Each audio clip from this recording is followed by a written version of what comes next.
Doctor Sarvepalli Radhakrishnan 1888 সালের 5 September Tamil Nadu তিরুট্টানিতে এক দারিদ্র ব্রাহ্মণ পরিবারে জন্মগ্রহণ করেন।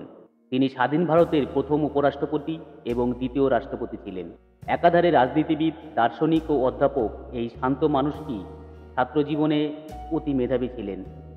জীবনে কোনো পরীক্ষায় দ্বিতীয় হননি। বিভিন্ন বৃত্তির মাধ্যমে তার ছাত্রজীবন এগিয়ে চলে। 1905 সালে তিনি মাদ্রাজ খ্রিস্টান কলেজ থেকে দর্শনে স্নাতকোত্তর ডিগ্রি লাভ করেন। তার বিষয়টি ছিল বেদান্ত দর্শনের বিমূর্ত পূর্বকল্পনা। তার পরিবারের আর্থিক অবস্থা খুব একটা সচ্ছল ছিল না। দূর সম্পর্কের এক দাদার কাছ থেকে দর্শনের বই পান এবং তখনই ঠিক করেন তিনি দর্শন নিয়ে পড়বেন। স্নাতকোত্তর ডিগ্রি লাভ করার জন্য তিনি বেদান্ত দর্শনের বিমূর্ত পূর্বকল্পনা বিষয়ে একটি গবেষণামূলক প্রবন্ধ লেখেন।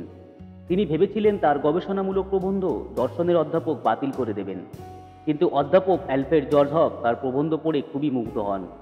এই প্রবন্ধ যখন ছাপানো হয় তখন ডক্টর রাধাকৃষ্ণনের বয়স 20 বছর। বিশ্ব দরবারে তিনি অতি জনপ্রিয় দার্শনিক অধ্যাপক হিসেবে পরিচিত ছিলেন। 1931 সালে তাকে ব্রিটিশ কিংহুডে সম্মানিত করা হয়। 1954-তে ভারতরত্ন উপাধি পান। প্রথম জীবনে তিনি মাইসোর বিশ্ববিদ্যালয়ে অধ্যাপনা করেন।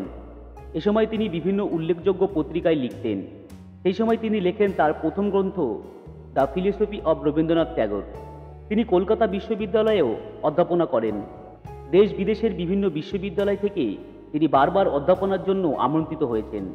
রাষ্ট্রপতি হওয়ার পর তার গুণমুগ্ধ ছাত্র ও বন্ধুরা তার জন্মদিন পালন করতে চাইলে তিনি বলেন, জন্মদিনের পরিবর্তে 5ই সেপ্টেম্বর যদি শিক্ষক দিবস উদযাপিত করা হয় তবে আমি বিশেষ রূপে অনুগ্রহ লাভ করব। এই কথা মাথায় রেখেই আজও 5ই সেপ্টেম্বর শিক্ষক দিবস পালন করা হয়। ভালো লাগলে লাইক, কমেন্ট, শেয়ার এবং চ্যানেলটি অবশ্যই সাবস্ক্রাইব করবেন।